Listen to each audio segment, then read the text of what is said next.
felt one time, then I fell again. I fell a third time, can't get away from the sin. I keep falling, then I come back to you, crawling, asking forgive me now I'm ballin', knowing that I let you down, appalling. I don't wanna jeopardize my calling. When I hear your voice no more I'm halting. I just wanna live in the world you're revolving. I am so imperfect I'm getting involved in these flesh-tied friends, the blind consulting, pulling me away from the world and revolting. Asking for forgiveness is probably insulting, but you keep taking me back and you're vaulting. Give me chances. You keep giving me chances. You give me chances. You just keep giving me chances.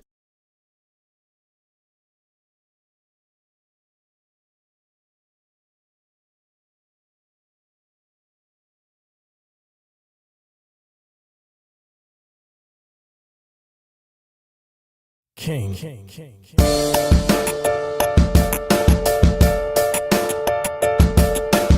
Royalty, stand up, brand up, fam up, hand out, no way, hands up, know what, name that, it's mine, claim that, it's time, message, we shine, above all, the decline, the darkness cannot last, the shadow of my past, before I gain knowledge of heritage, I have the bloodline that I share, most powerful out here, the mover of mountains is who I am touting, the richest among us is who I'm the son of, from sundown to sun up, that's how I the come up, position is just mine, the favor in due time, can't have it, man you lying, the powerless you trying, enemy beneath me, there's nothing to teach me, the people receive me, cause my God complete me, and my God does keep me, and my God they free me, and my God redeem me, and my God relieve me, I'm king to the million, crown me, I am winning my position, God's giving, God's in it, God's surely king.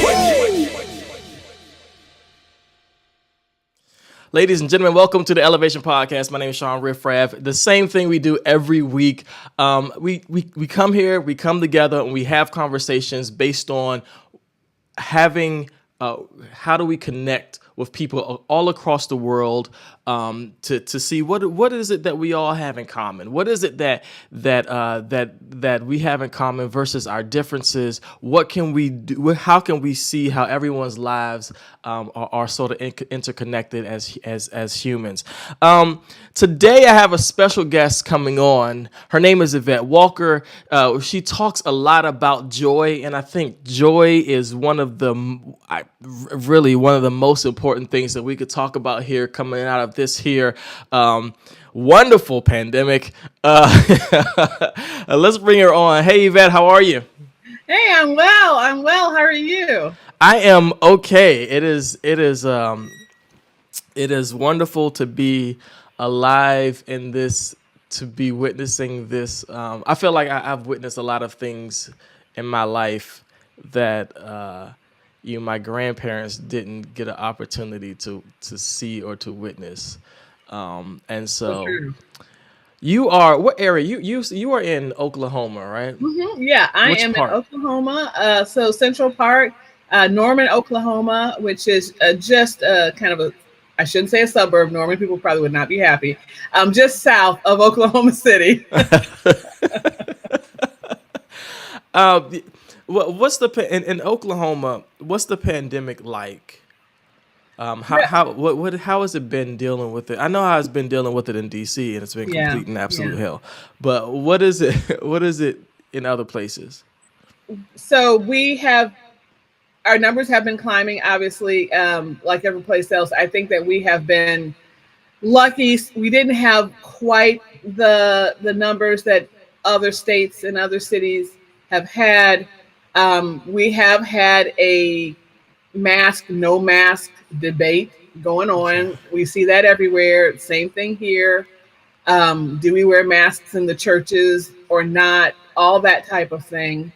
Our governor has, like other governors, has wanted to kind of open things up a little earlier than maybe some of us would be comfortable with. Sure. So yeah, I mean, we're experiencing many of the same things that everybody else is. So yeah, you know, so you see here in DC, it hasn't been a mask or no mask argument. It's just been mask or, you know, or go home. Like you can't do anything here. Okay. Well, But then, but well, then but then I also feel like some of the rules don't make very much sense. So you know, some of the the closing early doesn't make sense to me, and it's like I understand the social distancing in the restaurant, but why are you mandating that they close at 9? That doesn't make any sense. And I mm, like so there's been some things that you know this is really weird. Tell us about yourself though. yeah. I wanna jump into it because I know you know as always we've got limited time, and I got you know a bunch of questions, a bunch of conversations we can jump into. But tell us about yourself because I want to create the context first so that people kind of understand who you are, where you come from, and sort of what drives you to be you know who you are and what you're doing today. Yeah, absolutely. So I'm originally from Chicago. I have been a journalist for most of my life. Chi-town. Yeah, yeah. Uh, as a journalist, though, you tend to move around a lot if Yeah. you are trying to, progress in your career, and that's what happened to me. And I have been here in Oklahoma really since 2006. I've been here for a while, Okay. but I have moved out of journalism to education where I am now. But I still feel like I am a journalist at heart. I teach media now, teach students at a journalism college at the University of Oklahoma. So Okay. I still feel very, very connected to what I've done for most of my life. Okay. But it has been a change, and it's been a change in the freedom I have felt in talking about God and talking about my faith Mhm. and doing what I'm doing now with the podcast. Right. So tell us, give us a. So you said that you were, you know, you're a journalist. What in context is that? Like, what do you mean by journalist? A lot of people say they're a journalist. Right. Uh, and which some of them just mean that they journal every morning. It's Yeah. like- Well, no, what I mean is I worked in mainstream media for the Mhm. bulk of my career.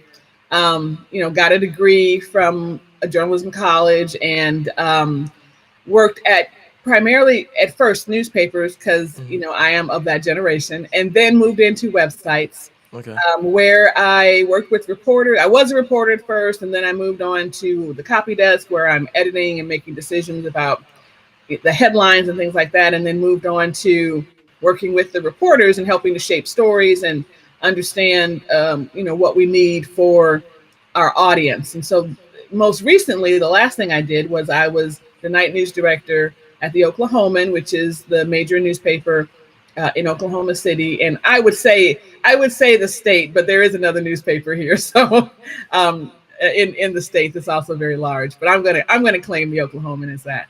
And I was, again, working on that front page, making sure that the front page had the stories that we needed on there. Mhm. Headlines were correct, Mhm. uh, ethically written.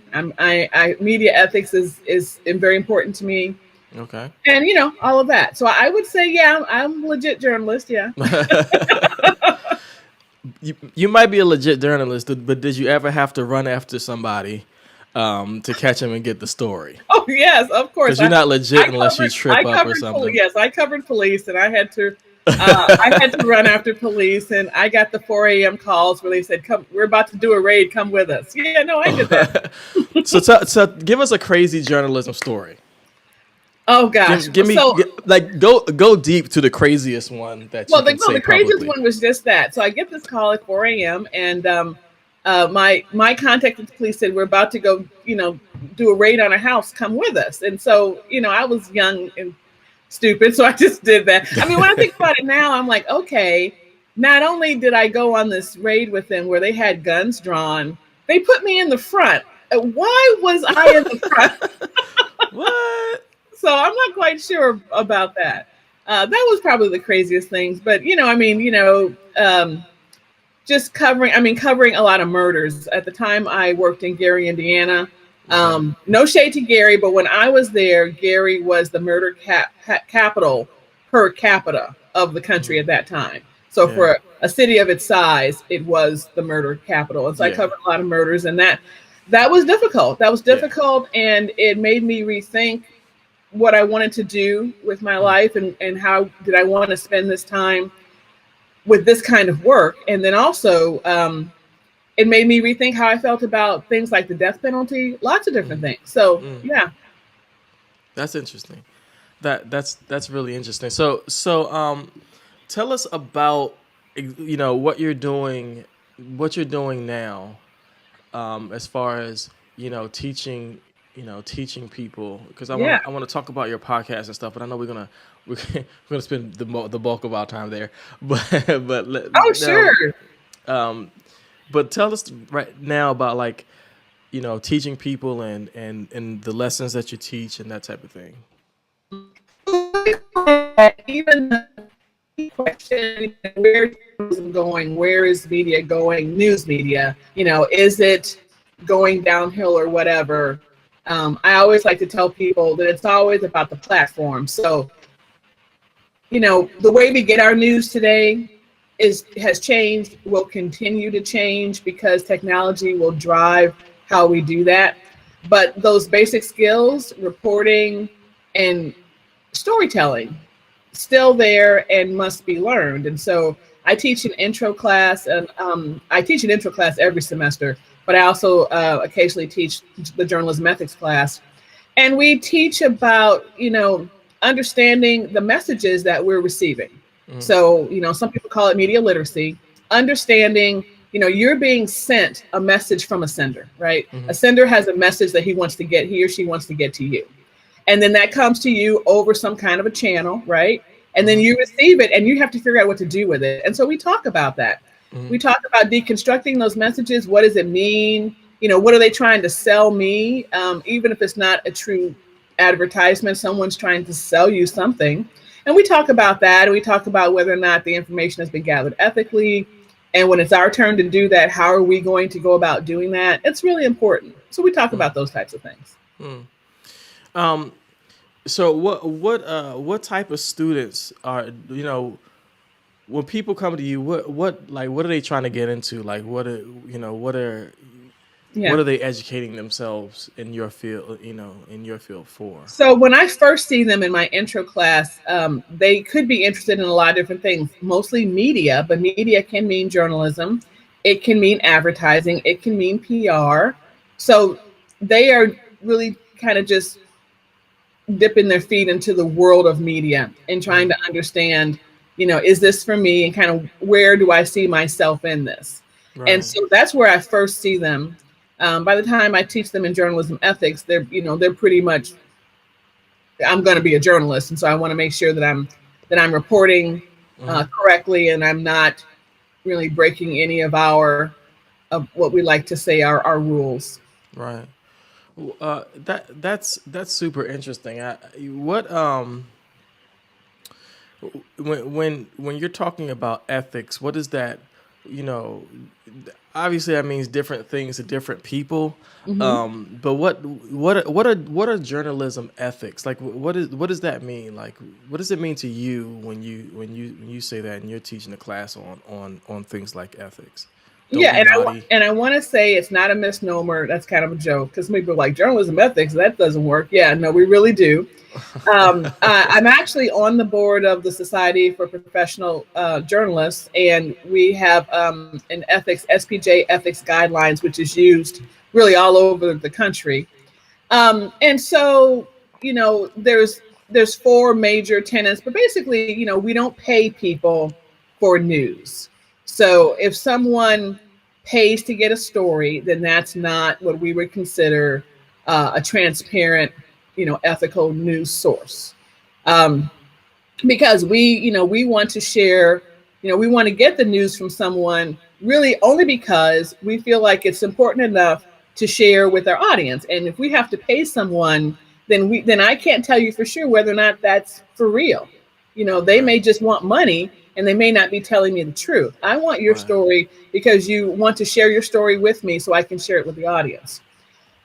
We can, and other than, we can't pay them, but we also can't get any kind of payment or any kind of gratification other than the fact that we are, doing our job. So, even to the point of when I worked at one newspaper in a town where there's a casino reporter.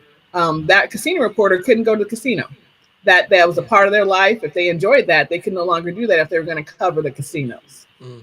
So those types of things. It's there has to be a transparency between the journalist or the media outlet and the audience. You need to trust us, and you can't trust us if we're paying for stories. You think we're somehow getting paid on the back end for stories.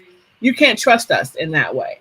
And so we just have to make sure that everything is kind of on the up and up. And then other things like we have to respect and treat the dignity of the people that we're talking to as a very, very important thing. If we're talking to a grieving mother, this is kind of a stereotype, but you can't shove a microphone in her face just because you want to get the story.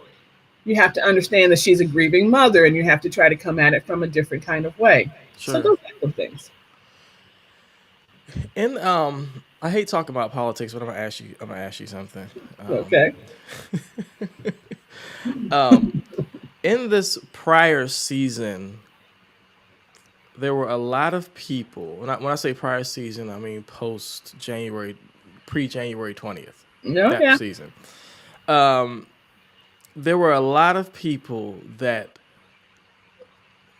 said the mainstream media insert line of complaint. I think most of us don't understand what one means by the mainstream media. Mm-hmm. And so, it just sounds like people complaining, but what does it mean when someone says, because it was said a lot, in the last, during the last presidency. But what does it mean when people rail on or say the mainstream media lies or the mainstream media this? Who is the mainstream media, and do they lie to us? So the mainstream media basically is media that does not claim any type of partisanship.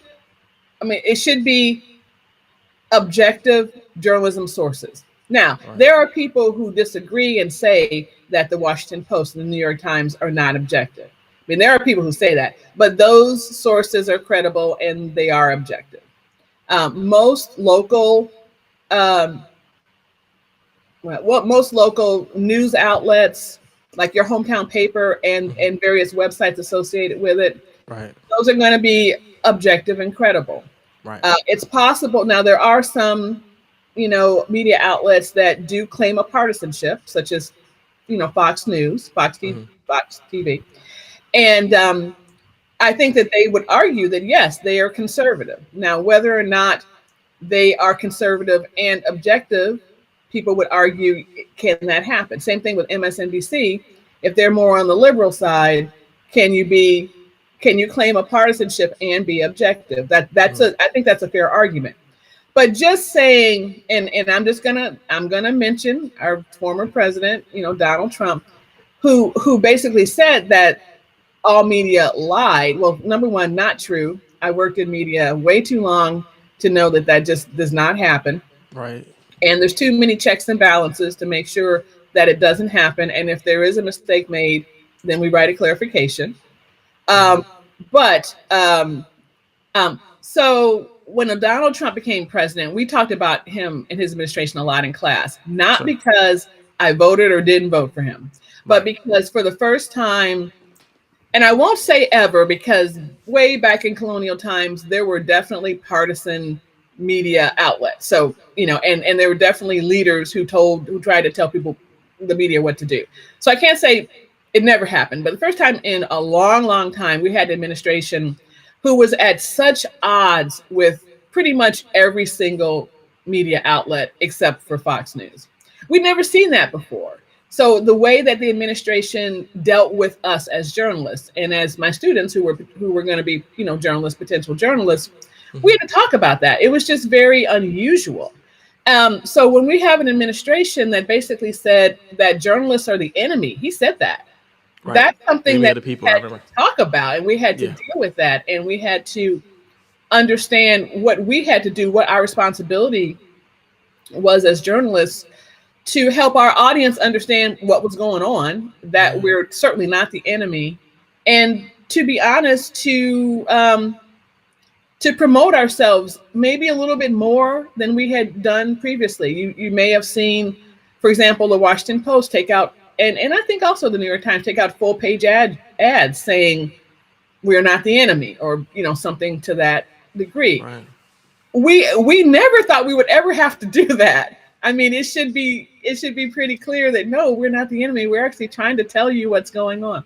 So Right. those were things that we had to talk about. Yeah. It was new to students, but frankly, it was new to everybody. Right. Right. It is a very, that I think that the season of those 4 years are very complex for some of us, because some of I us agree. don't care enough about the stuff, right? Like, oh, you might watch the news, we might not. We may know about some of the things going on in the world, and we don't. You know what I'm saying? Like, most of us aren't grossly, into the news like that. Like, so Well, I mean, we know that most folks get their news from some kind of social media or online feed. We get that. right, And we get that most people today get news from their friends. But ultimately, if you track it back to the original source, as long as it's a credible source, we don't care where you get your news from. right, So that's why you see all these, what I call credible sources on social media today. I mean, there was a time I remember where, just like every other office, people said, stay off social media, don't play around with that. But that changed very quickly when right. media realized, no, you need to be on social media. We When want you on social media. when media realized social media was media. Yeah, exactly, exactly. And to be honest, that wasn't that long ago. Right. All right. So, let me not talk politics too much, because that'll make some people argue in the feed. And But I want to point out the reason why that was important was because we had to talk about how a presidential administration was working with media. That was right. very important for what my Yeah. students needed to know. Yeah. What so let's talk a little bit about what you're doing these days. Mhm. First of all, your primary thing is joy. Yep, And you can see it right there. yeah. So your primary thing is joy, and I wanna dive into first of all, why that's your primary thing. Why one another, why that one over the other fruits of the spirit, but you know why did you pick joy? Well, to be honest, I'd wanted to do a podcast for a while, and there was always some reason, oh, I couldn't figure something out, or there was always something keeping me from doing it. And I wanted to do a podcast on what I called, and I may well do this one day, what I call the intersection of politics and beauty. Mm, How we can wear our hair or not, or how people think about things, which I still think is a very interesting subject. And so I was going to do this, and I got a message, and God said, "Yeah, no, you're going to do something on joy." So to answer your question, I'm doing a podcast on joy because He told me to. mm, But I try to be a positive person. I do try to see the glass half full. But I have learned that walking in joy, and I always tell people, I really don't try to be flippant and say, walk in joy, choose joy when you're going through some terrible, terrible thing. I mean, I understand that. A lot of us, we lost people or had people go through illnesses during the pandemic. Um, there are mental health challenges all around. I mean, a lot of people are walking through stuff. I yeah, completely get that. yeah, But we know that God is faithful and that He hmm, keeps His promises, and so we have to seek that every day, and that is where I think we get our joy from. And so that's what I believe, and that's what we try to explore in the podcast. So tell us about joy. Like, tell us. Let me ask a more detailed question here. Okay. So when we're seeking out joy, what is it that What is it that what is it that you're seeking when you're seeking joy? I think I talk to people a lot about the difference between joy and happiness, and how your desire for happiness can actually detract or take away your joy, because happiness is not always, what makes you happy is not always good. So what do you mean when you start talking about joy? What is joy to you? Well, so you've heard people say God is love, and I also think God is joy. And so I think it's important to seek Him every day in all that we do, just to try to see Him in your everyday life, and then once you do that, to find His joy in the details. There's some scripture, if I may, that Sure. I think speaks to this, and it's from John. It's John chapter 15, verse 9. And I think, and Jesus talks about joy. I think this helps us understand, as you said, that difference between happiness and joy. So he says, as the Father has loved me, so have I loved you. Now remain in my love. If you keep my commands, you will remain in my love, just as I have kept my Father's commands and remain in his love. I have told you this so that my joy may be in you and that your joy may be complete. So Jesus is telling us to keep the Father's commands. And when you do that, you will have a complete joy. And so what are those commands? Well, the main ones, of course, is love the Father and then love others. So that's, and I know that seems simple. I know sometimes it's not so simple, but it's a good place to start. What is your goal in what you're doing? So I know you said, I don't know if you said it here or if you said it when we were talking before, I can't remember, that your podcast was like it was an effect of COVID. Like it was a well, we were all at home, and literally I had been wanting to do this podcast. Right.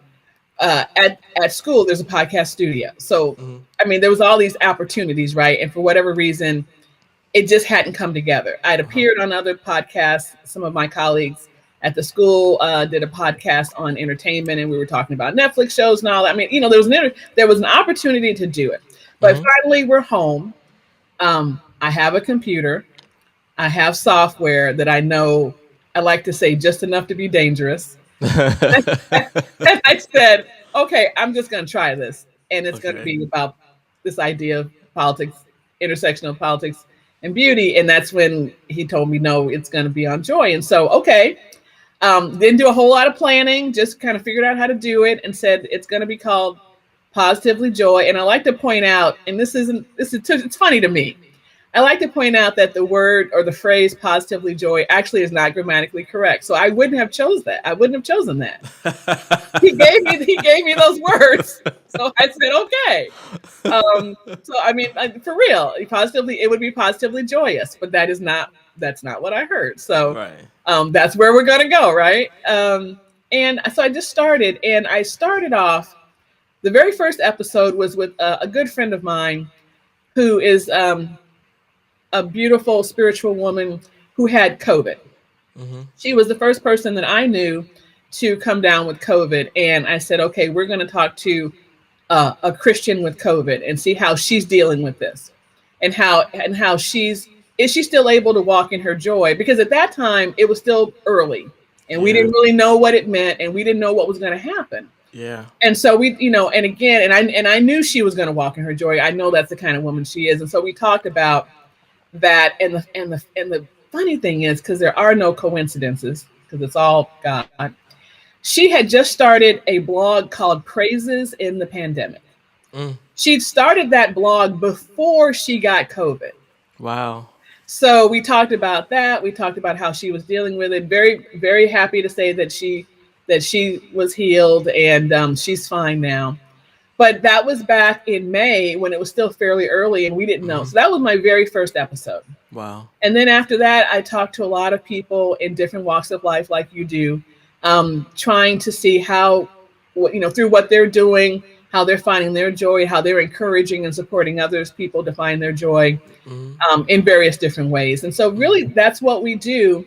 The goal is to encourage and support and help people understand that no matter what we're going through, we need to find a way to choose that joy. And again, not trying to be flippant at all to people's crises, because we know that does happen. But at the end of the day, it is what it is, and we have to try to figure out how are we going to walk in our joy. So it's interesting to me. I'm probably confusing our conversation, so I'm gonna have to. But it's interesting to me how what you're doing right now is so based on the things that the Lord has said to you, and then sort of your understanding of Him and the Bible and that type of thing, and that you would come from a journalist sort of background, When did that intersection happen? Like, when did the intersection of being a journalist, sort of on a mainstream, no pun intended for our other conversations, a mainstream journalist, and then the intersection of that and your faith? Like, when did that happen? Yeah, so that's been a complicated thing. So I've been a believer forever. I was raised Catholic. And now I go to two churches. I go to a non-denominational church and I go to an Episcopal church. It's not that I haven't converted or anything. I'm still technically Catholic, but that's just the churches that I go to right now. Never stopped going to church. Always went to church. When I did internships that took me, away from college and into other cities where I didn't know anyone, where'd I go for solace? I went to church. I mean, that's just what I knew. But being a journalist, we must be objective, and we must not only be objective, we must not promote anything that may show any kind of perception of a conflict of interest, right? Sure. So if I'm working on a story, even if I'm working on a story about, say, a church food drive, I can't insert my own faith in there, as an objective journalist, because I want my audience to understand that it's just the facts, right? So I have had, in my opinion, now that I'm looking back on it, I put my faith kind of on the back burner for most of my career, because that's what I felt was important, because that's what journalism is. And it is important. Yeah. But, a lot of things have come over time, not only those types of things. For example, if you, let's talk about Black Lives Matter for a minute, just because it's very topical. If you are a reporter, should you march in Black Lives Matter? If you are a reporter covering really anything, is that going to somehow affect the way it's perceived that you are able to do your job? Right. All these things, a reporter's life can be very challenging, because you are wanting to make sure that you are doing the best that you can do, but you also have a life to live. Right. You can't put your political signs in your yard as a reporter. We can't do that. So in this case, but all this, of course, my faith is way more important than any of that, in my opinion. Right. But I kind of felt like I had to put it on the back burner. And so now that I'm no longer in daily journalism, I have had this opportunity to develop what I like to say, really a richer, deeper relationship with my Savior. And now I feel like He's given me whatever gifts I have, gifts of communication, or whatever gifts He's given me. And so now I want to use those gifts in His glory. And so that's why I have the podcast, and that's why I have positivelyjoy.com. So I want to ask you a question, which this may just be my personal, my personal curiosity. What? So is there any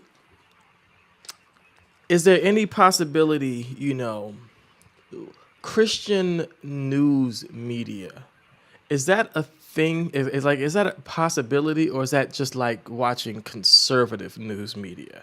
So Like, there actually is a wire service called Religion News Service that many media outlets subscribe to. It's kind of like any other wire service, the Associated Press. right, This is one for religious news.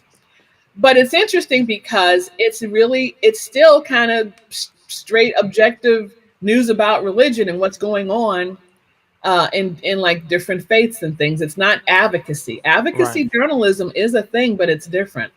So right, can there be a Christian news service like you were saying that's not conservative? I think that's very interesting because I think that there are a lot of people who are either middle to left who are Christian and yes. who are interested in all these things.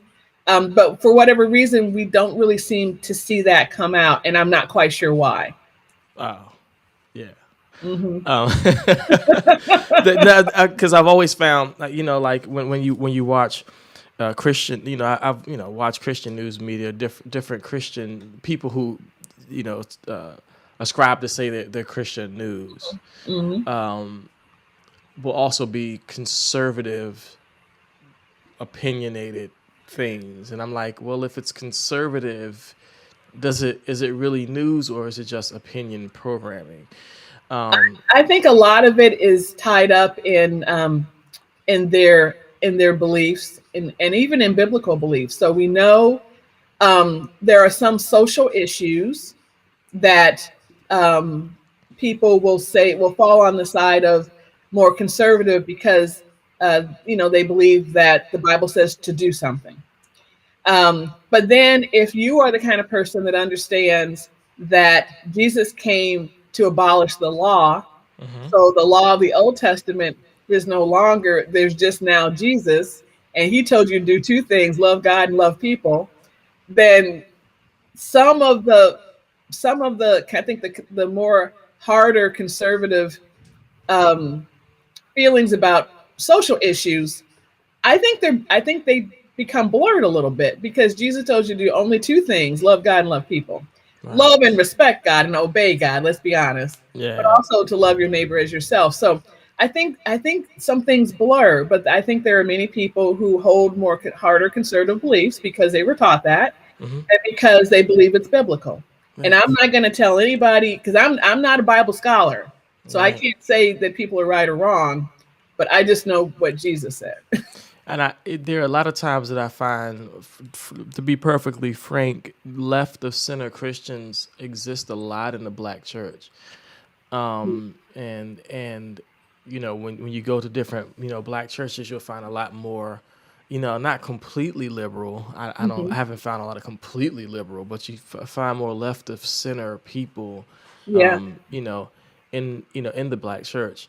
So that's really interesting to me. But that's one of the things I was thinking about as you was talking, or you were talking about your experience with God, and how you kind of had to leave that, kind of while you were in full-time journalism, you sort of had to leave that sort of to the side because you don't look, you're not impartial if you're all the way Christian and that type of thing. So that's a very interesting thing to me. It is interesting, but you know what? I am now seeing, and I'm seeing more and more journalists either go into ministry, or there's several of us who were former journalists who are now doing the podcast thing.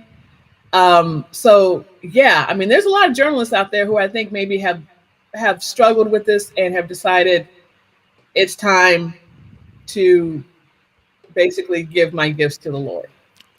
That is amazing. I could ask you a million more questions because I got a million more. But I don't want to. I don't want this to be too long because people's attention span here in this age of social media and just the internet is like super short. I do want to ask you one question that I ask everybody. Mhm. Um, it's a It's my general question, and one day I'm really going to put together a whole clip of everybody's answers. I promise you, because it's so different, and to hear the answers to these questions from people around the world. What if there were a time where God said, "You know what? I'm gonna give you the grace to do this thing. I'm gonna give you the grace to change anything about the world that you wanted, like change or about people or whatever, however you interpret the question." Mm-hmm. I give you the grace to change one thing about, just about the world. What do you think that thing would be? That's interesting. So there's a roundabout answer. So there's a science fiction book that was made into a movie called The Lathe of Heaven. And in The Lathe of Heaven, there is a young man who dreams, and his dreams become reality. Mm-hmm. So at one point, because there's a lot of social strife in the world, he dreams everyone gray. Everyone is gray. No one's a color anymore. They're all gray. And that is supposedly to end all racial strife. Mm-hmm.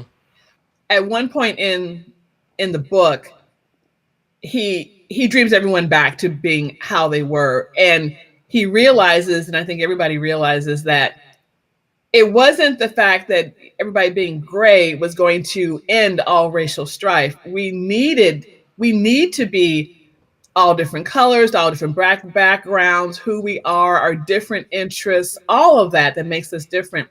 That is the more important thing. And we should embrace that and love that, right? So I've always just kept that in my memory, because if Jesus tells us to love God and love people, then I guess what I would have to do is somehow, and I'm not sure how it would happen, but if I had the grace to do so, somehow make it so that everybody could not only love everyone for who they are, but appreciate all the differences. Mm-hmm.